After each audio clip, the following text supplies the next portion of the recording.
Hi again. I misspoke in the last video. This video isn't going to be about grammatical features. It's going to be about syntax. Probably should have changed the script or audio of that video before posting it, but it's done now.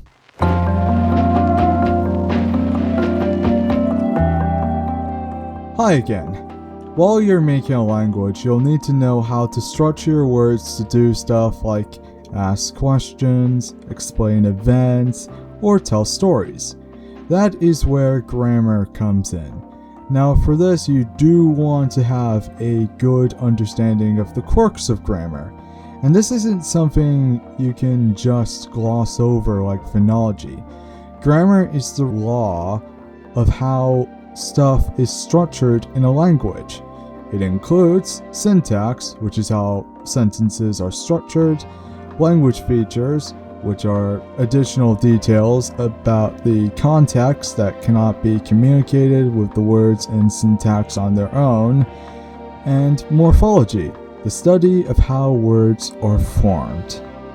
To start with syntax, and I do advise you start with syntax first because it's how you structure a sentence and all that, you need to understand how words are categorized.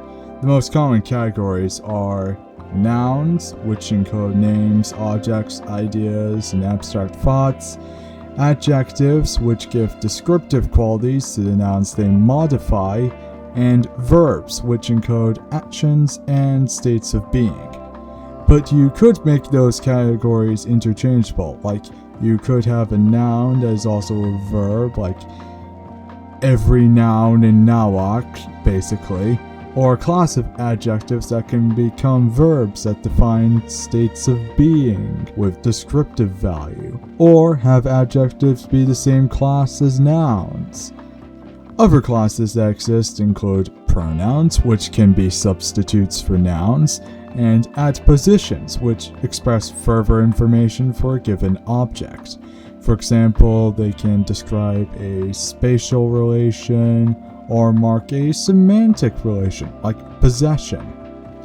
There are also some adverbs, which specifically give descriptive qualities to verbs. Independent particles also exist, and although the description I have of them is a little vague, something about POS, which I don't entirely understand, I think they are words that convey the language features or grammatical features on their own that I was talking about earlier. Remember that there are no universals when it comes to how much and which lexical categories are differentiated. They could be endless. These word types can then be constructed into phrases which form together to make clauses or sentences. Now, languages can have different categories of phrases which are determined by a defining characteristic of the phrase, which is called the head. For adpositional phrases, it's the adposition.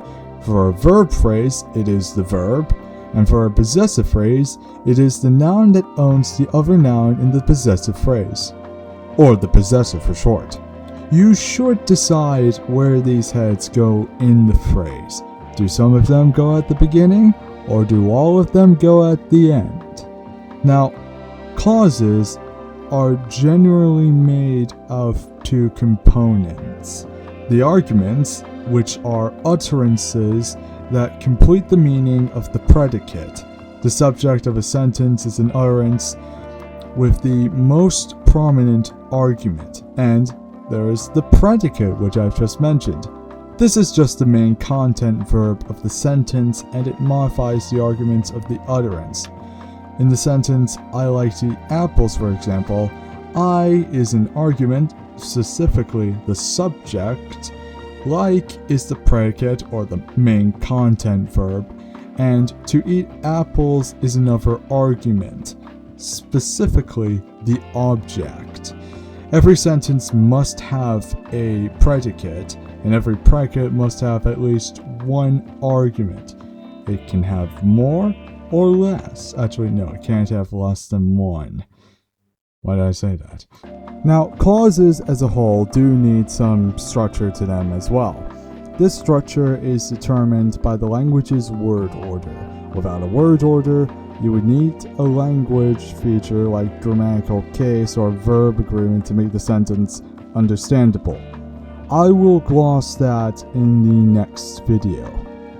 If you plan to have those features, you're free to optionally have free word order, like Ancient Greek or Old English. But if you don't, or you still want word order, here's what you need to know. Word order is usually centered around the subject, the main content verb, and the object.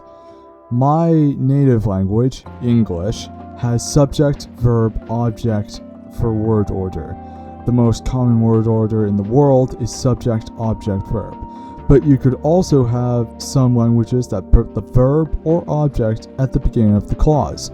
Welsh, for example, has VSO word order. They are rare in natural spoken languages, but who says we can't include them in? But this base word order does not have to be the only standard for the Conlang. Different word orders may be used for different things in your Conlang, like questions, different formality registers, or what the Germanic languages love doing called linear word order. One of the components of the word order trio can be stuck in a fixed position in the sentence so that if a modifier gets added, the word order changes so that component stays in position. German. A clause on its own can make a full sentence, but we can add extra clauses to it if we want to describe some additional events and/or details. These are called dependent clauses, and they can be attached to the main clause to create a full sentence. First off, we can embed dependent clauses in the main clause. This is usually done with relative clauses, which are used to describe a certain argument in the main clause, like I like the apple that is red, so the relative clause in that would be that is red. You could also do this with other kinds of clauses in places like coordinating and subordinating clauses, but you could also have them not embedded and placed before or after the main clause. Embedding clauses usually require complementizers, which are either particles on their own or affixes attached to words in the embedded clause. Note that if you're trying to translate a sentence like, I saw that John in a sandwich, you may notice that this relative clause does not describe any argument. It is a content clause, which is a dependent clause with information implied by the main clause. We just use the pronoun that as a sort of conjunction in this case. A neat thing I think I should note, you know why we usually say when did you drink instead of you drank when in English? Because of a syntax feature called WH movement. This syntax feature moves question words to the beginning of the sentence instead of putting them in alignment with the canonical word order. If you want, you can have the question follow the canonical word order, but that is of course up to you. That sort of system would be called a WH in situ language. And lastly, I want you to introduce the concept of the topic and focus. They are both salient parts of the sentence, with the difference that the topic is what the sentence is talking about, and the focus highlights new or contrastive information. You can leave these categories unmarked or marked with suffixes or particles that are taught in confusing ways. That is all for this video. See you next video for the spicy stuff that is called grammatical features.